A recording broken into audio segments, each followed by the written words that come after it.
Okay, time to piss some people off. This video is going to be dedicated to promoters. It's going to be all about promoters.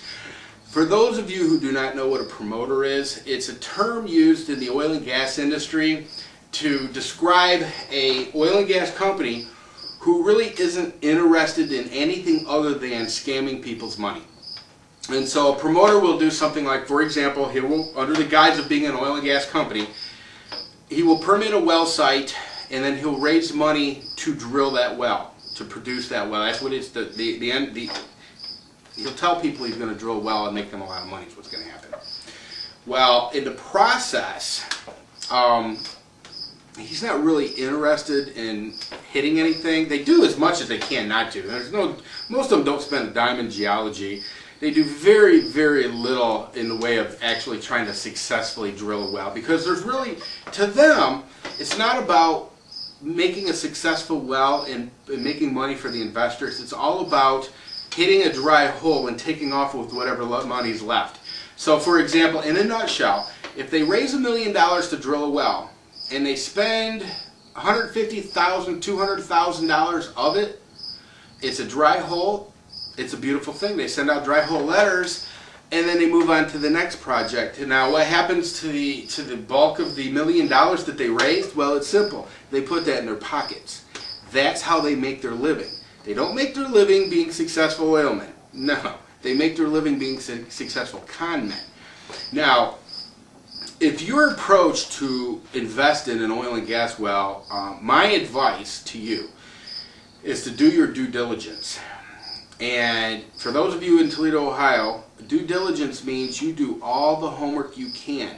You turn over every rock and see what's there. One way to start your due diligence is to get on the internet. Type in the name of the company that contacted you wanting you to invest in that oil project, that well project.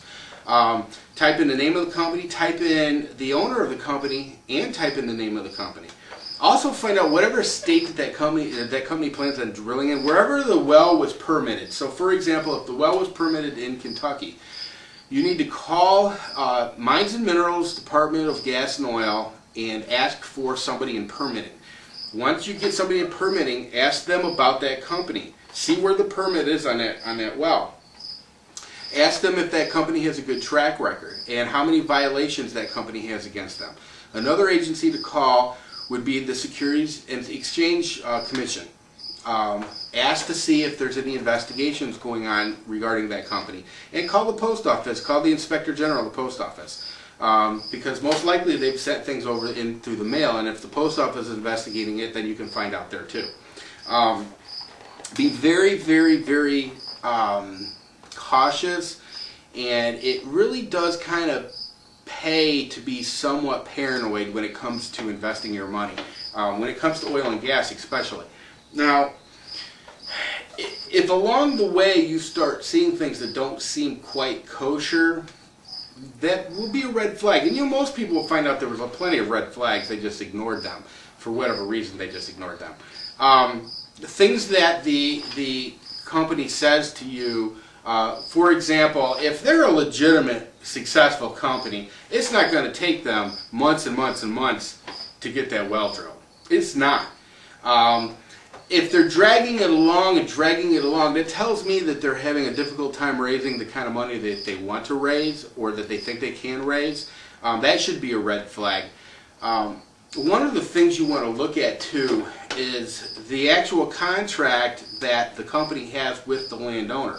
And make sure that the name on the permit is the same as the name on the documentation that you invested in. And you can find that out at permitting through the state. And if it's not, then you've got real problems. Now, having said that, back to promoters. These people are unscrupulous and not to be trusted. Everything that they say to you, I guarantee you, will be a lie. And you'll notice a theme with them too. When you start questioning them on certain things, they're the master of excuses. It's not ever their fault. Nothing that's ever happened is their fault. It's somebody else's, or somebody's brother, or somebody's wife, or You know, other oil companies are out to get them because they're so successful. You know, they've got 1,000,001 excuses. Never once will you ever hear them say, "I'm sorry, I screwed up." No, that's never going to come out of their mouth. They'll blame you and they'll blame everybody under the sun for what's going wrong or what's taking so long or any other thing that comes up, but they will never blame themselves or apologize to you. That's just the way they are. Now, my advice when investing in oil and gas is, if it's not a company that is well respected or well known, or let's say, for example, if one of your neighbors has them as their oil and gas company, and they can give you an actual, this is how much money I've made, then you may want to stay away from them. I know an oil and gas company personally who has drilled many, many wells, and then I ended up finding out through the state that of all the wells that they drilled, only one of them has ever paid their investors money back. One, just one. All the other wells that they drilled, the investors never made their money back. It's amazing. Now, if I was to ever approach this company about that, I'm sure they'd have some excuse like, they're liars, the government's liars, they hate me, they this, they that. It's never, like I said, it's everybody's fault but their own. But the fact of the matter is that most promoters are in it for the money. They're not in it to make you any money. They're not in it to be legitimate. They're in it to, they're hucksters. And they, for the most part, are very successful hucksters.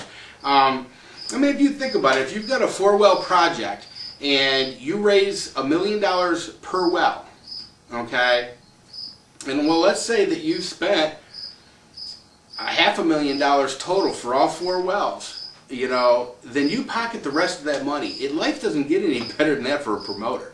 It is a sad situation, and I feel bad for a lot of people who get involved with promoters. But in the end, the moral of this story is this. If you are approached by an oil and gas company, you need to do your homework. And if they have any kind of violations against them from any state, stay as far away from this company as you can. I don't care what excuses they give you, and they will give you excuses for it. Stay away from them.